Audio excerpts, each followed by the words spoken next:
war. Another war. Taro and Suli, if you wish to argue, at least argue in English. Also. Communism. Making people slavery. You are typical stupid capitalist. You and other imperial glasses will be overthrown when revolution comes. So disgusting. Another war. Come on, Taro and Suli, it's time you both learnt to live together in peaceful coexistence. China always prepared to live peacefully. Well, let's make a start in the classroom, shall we? In future, no more ideological arguments. Now, are you willing to make a truce, Taro? Yes, sir. I apologize. Hey, what's happening? Well, Taro and Suli have decided to live together in harmony. Is that like living in sin? No, Danielle. We are making trousseau. A trousseau? You're getting married. When is a happy day? Not trousseau. Trousseau. Yeah, well, what Taro means is that he and Suli have decided to have no more political arguments. Ah, d'accord. In harmony. Good evening, Mr. Brown. Oh, Ali. What have you been doing with yourself over the weekend? Oh, blimey. Saturday, I'm going to the Palace of Buckingham to see Her Majesty the Queen. But she was not in. Then I'm going to Downing Street to see the Prime Minister, Mr. Colorgas. Callahan. Yes, please. He was also not in. Then I'm going to see the Nelson's tomb. Well, I hope he was in. Oh, no. I did not see him either. Oh, go on. Buenas noches. Ah, Juan. Si, senor. Yeah, I've got a bone to pick with you. Chicken bone. No, a bone of contention. Ah, I never had that before.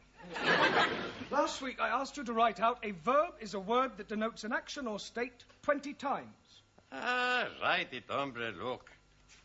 Here it is. A verb is a word that denotes an action or state 20 times. Yes, 20 times, right. I sometimes wonder if you're quite as stupid as you look. Por favor. Never mind.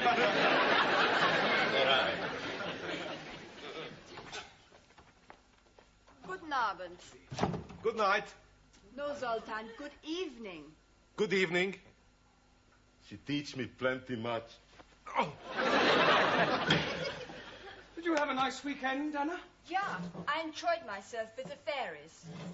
Fairies? What's at the bottom of your garden? Nein, on the River Thames. Oh, fairies. Yeah, fairies. Yeah. Good evening. Master G. Been shopping, have you? We are being on the funny fair. And I'm winning these gifts on the shooting rifles for only 20p. Well, you must have been hitting the bullseye. Oh, no. I hit the ornament. And he's giving us the prizes to go away. And we have ice cream and donuts and lemonade and hottie doggies. Then we went up and down on the moon rocket. It's a wonder you both weren't violently sick. We were Twice? each. Right, while I'm marking the register for Miss Courtney, would you all turn to page 27, please? Yes, sentence construction again. Enter. I brought your tea. Thank you. Are you all right? Would you like 2 tickets for the Ladies' Circle supper dance? Oh, I wouldn't mind. I like dancing. £5 each. Oh, no, I'm sorry. As a committee member, I'm supposed to sell 6 tickets. Oh, well, I'm sure you'll get rid of them. Not at that price. It's far too expensive for a supper dance. Well, I suppose they put on a good spread. Oh, yes. Last year I managed to get 2 sausage rolls.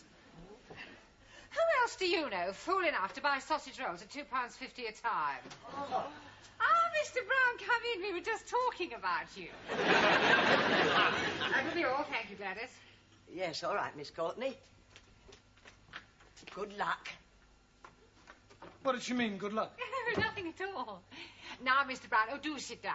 Oh, I've just bought the register, actually. Well, thank you very much, but there's no need to rush away. Sit down. Yeah, but my students will be waiting. I'm sure they won't miss you for a few moments. Would you care to join me in a cup of tea? Yes, thank you. Now, Gladys and I were just talking about you. Yeah. We were saying how lonely your life must be. After all, you live alone. There's nothing to do in the evening. I mean, for example, what are you doing tomorrow night after class? Well, nothing in particular. Good. Would you care to go to a dance? Oh, yeah. With you? I'm afraid not, Mr. Brown, but don't be disappointed. I shall be there. But I already have my own escort. No, the Ladies' Circle are holding their annual supper dance. I happen to have 2 spare tickets, and of course I immediately thought of you. You do dance? Well, a little, but I know Jean Kelly. Well, that's splendid. There we are, then. That's settled. Oh, thank you. That's very good of you to consider me. Oh, not at all, dear boy. You can give me the money later. Yes, all right. Money? For the tickets. £5 each. You didn't say tomorrow night, did you? Yes. Oh, dear, what a pity. What is, Mr. Brown? Well, I have to go to the laundrette. I'm down to my last clean shirt. How unfortunate. Yes, any other night but tomorrow would have been fine. Well, of course, if you do have to go to the laundrette... Oh, yes, I do. Well, then we had better forget about it. Yes. After all, I'm not the sort of person to put pressure on anyone. Oh, no, I'm sure you're not. No point in forcing anyone to do anything they don't want to do. Well, very true. Oh, by the way, I shall be having lunch next week with the area education officer. I expect he'll want to know how you're getting on. Really? The right word in his ear could lead to a full-time job. Oh, well, that would be marvellous. Yes. Pity about the tickets. £10, you said? You've changed your mind? How nice.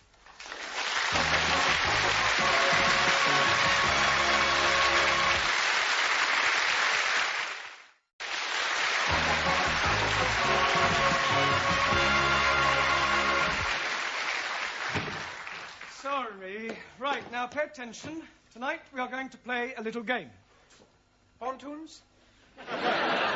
No, not a card game, Max. Yeah, I know a good game. Postman's Knockers. No,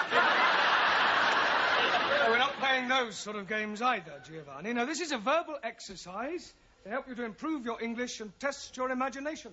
Blimey, Ranjit is not having a chance. What we're going to do is to try to tell a continuing story.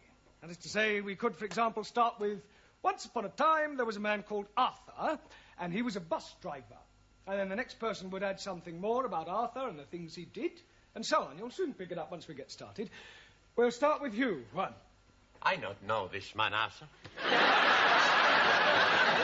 Arthur is fictitious. But you say he's a bus driver. It's make-believe. I made him up. Ah, imaginario. Yeah. I want you to make up a story using your imagination. I understand.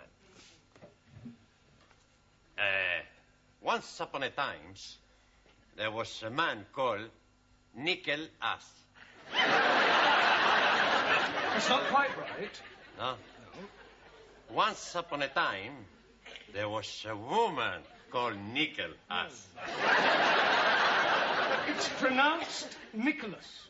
It's all right. Once upon a time, there was a man called Nicholas. He was a postman. Postman. No. Postman. A man who delivers letters is called a postman. A man who stick poster, postman.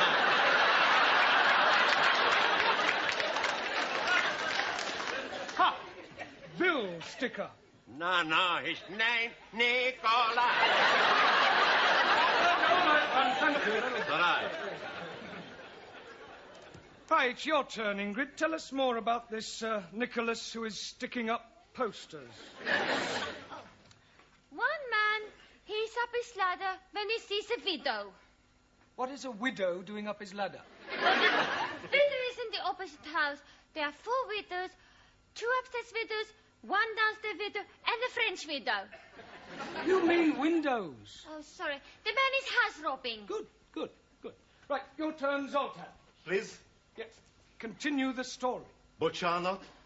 We are making up a story. Understand story? Story? Yeah. I know very good story. About Aladdin and his wonderful limp. This is another story about Nicholas. Ah, Merry Christmas. Santa Nicholas comes every year. Ah, yes, this is another Nicholas, not Saint Nicholas, and he is on a ladder. Ladder, yes? Yes, when he sees through a window a burglar, a robber. Now, use your imagination and tell us about what happens next. He sends for ambulance. Why would he send for an ambulance? He falls off ladder. Good imagination, no? Yes. Thank you. Right, let's see what you can do with the story, Anna. The burglar hears the ambulance, but thinks it is the police. So he climbs back out of the window, up the fire escape, onto the roofs. Very good. Right, Max, carry on. There is no way out. He can't go up. He can't go down. Now, the only way he can go is across. It's a big across. So, he gets ready. He runs, he jumps, and he misses. Well, it's going to be a very short story. Ah, no, now it's my turn. He does not kill himself because he jumps onto a big lorry full of, how you say, the cut grass. Hey? The cut grass. Hey! You're not hearing very well. You are not understanding very well. Cut grass is called hay. Oh! No ho, hey. So, the hay is saving his life. Good. Well done, Daniel. Right, Giovanni, your turn. Now the coppers are coming. The burglar panics. Then he sees it at church, so he goes and knockers on the door. A priest, he hears this knockering, so he come along and open the door.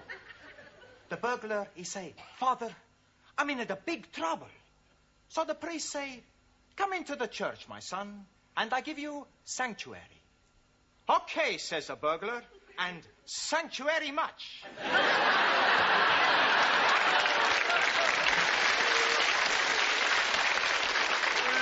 Very ingenious. Right, carry on, Ranjit. Meanwhile, the man who is falling off his ladders is telling the police that he's not a poster sticker upper man, but a secret agent. And the burglar man is being a Russian spy. Well, I must say, you've all got very vivid imaginations. Taro? Also. Russian spy. Knuckle pistol on head. And change you closer to escape. The plot thickens, right, Jamila? But the priest is be recover and crawl to be ring church bell. Russian spy, he see him and toing, shoot at him. As priestess fall, he is pull bell of rope. Ding dong. Very good. Ali? Yes, please. The agent is thinking, hello, that is very strange hearing bells when it is not church-going time. So he is going into the church and finding the Russian spy up the belfry. Come down with your hands stuck up. You are cut, you dirty Russian rat. Very good. Well, Shuli, I don't suppose there's really much you can add to all that, is there? Oh, yes, I can. Very devious Russian agent, master of karate, overpowers British agent. Hi! Lands outside where helicopter waiting to take him to safety, fries off the Leningrad. Very good. Well, it's not exactly Alistair MacLean, but well done, everybody. Excuse me, Mr. Brown, but about the dance tomorrow night. Yes? It's black tie. Oh, dear, what a pity. Yes, Mr. Brown? I'll hire one. Good. You are dancing going? Yes. With Miss Courtney? No, she sold me the tickets. You have more than one ticket. 2. Then you must someone else take. Yes, well, that would seem to be a fairly logical assumption. I very much like dancing. I am no can dance, but I am very happy for you to be teach me, Master Ji. Well, what about you, Suli? Aren't you eligible for the other ticket, too? Not me. Western dancing, decadent art form, not worthy of consideration by Chinese Republic. Well, that narrows it down to Danielle, Anna, and Ingrid. Squeeze, please. Why are you not taking me? I can't dance with you, Ali. Oh, no. I am thinking we could be picking up a couple of nice pieces of a skirt. One for each of us. Well, I hardly think so. Not at the ladies' circle. It says on the tickets old time. Now, does that narrow it down any further? Well, how about you, Anna? Are you any good at old time? Germans are good at everything, but especially military two-step.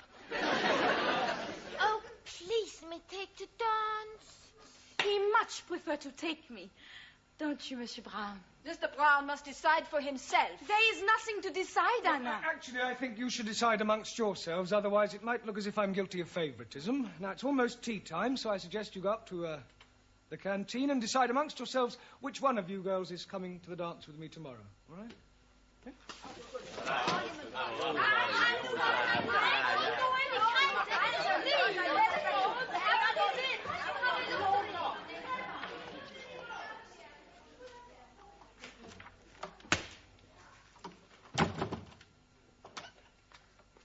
Here, aren't you going up for coffee? No, thank you, Gladys. Oh. Oh, just a minute, Gladys. Yeah? How's your dashing white sergeant? Oh, if you mean my old man, he's shocking. No, old-time dancing. Oh, so she conned you into buying the tickets then? Blackmail would be more the right word. Look, are you any good at old-time? I should say so. I was noted for my Velita. Really? Yeah. Oh, well, in that case, you're just the woman I need. Oh, that's nice. Yeah, I'm afraid my pas glissade isn't quite what it should be. Well, I might not know the technical words, but I could show you the steps. I'll have another cup of tea if you don't mind, Gladys. Certainly, Miss Courtney. Well, Mr. Brown, who are you taking to the dance tomorrow night? Well, I haven't exactly decided yet. I don't believe it. It's true. Mr. Brown's taking me to the dance. He's just asked me. La, la, la, la, la.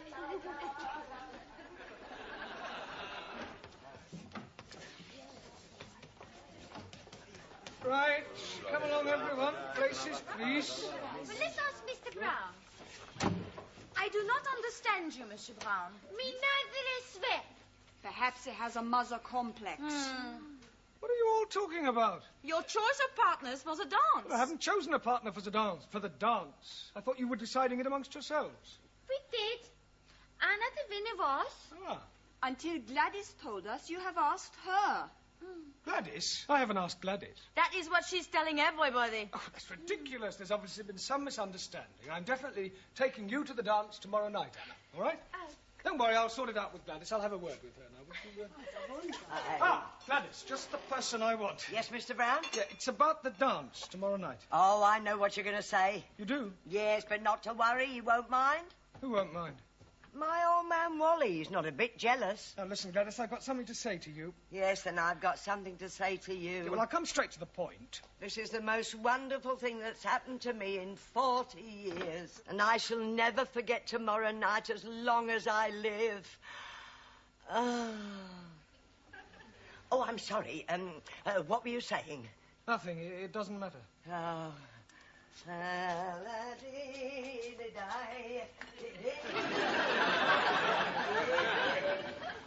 So you're taking Dame Gladys then? I don't know what I'm doing. I hadn't the heart to tell her. At the moment, I'm taking Gladys and Anna.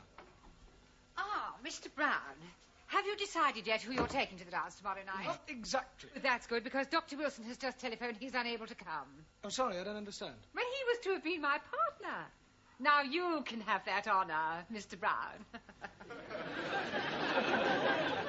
Congratulations, son. You just got your hat trick.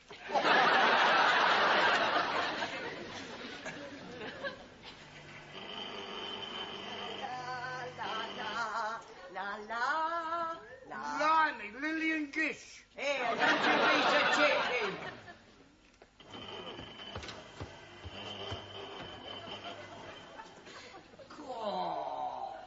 You like, Sid? Very seductive. I borrowed from Danielle. Good evening, Sydney. How do you do? Do get up. When Mr. Brown arrives, I wish to see him. I'll tell him.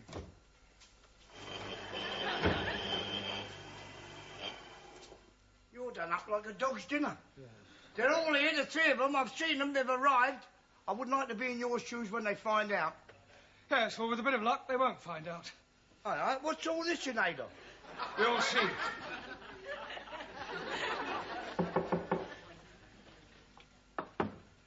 Enter. Mr. Brown, whatever have you done? Oh, it's nothing really, just a slight accident, a compound fracture. Well, you can't possibly go to the dance like that. Oh, I couldn't let you down. No, I insist. I wouldn't consider it. Oh, well, if you feel like that, fine. Oh, most certainly I do. Oh, well, that's very kind of you. Ha! She didn't fall for it, did she? Absolutely. Oh, Mr. Brown. Mr. Brown?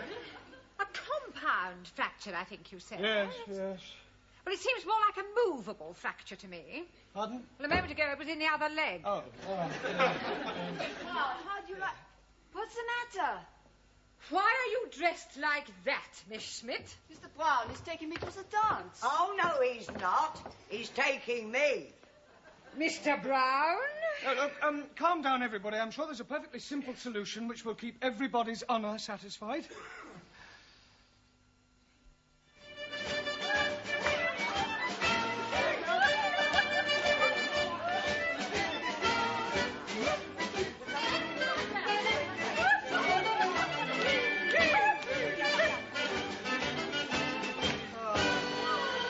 Thank you very much, Anna. You're welcome. And now, take your partners for the gay Gordon. Oh, that's mine, I think, Mr. Brown. And when you come to the Veleta, it's mine. Well, come along, Mr. Brown, and smile.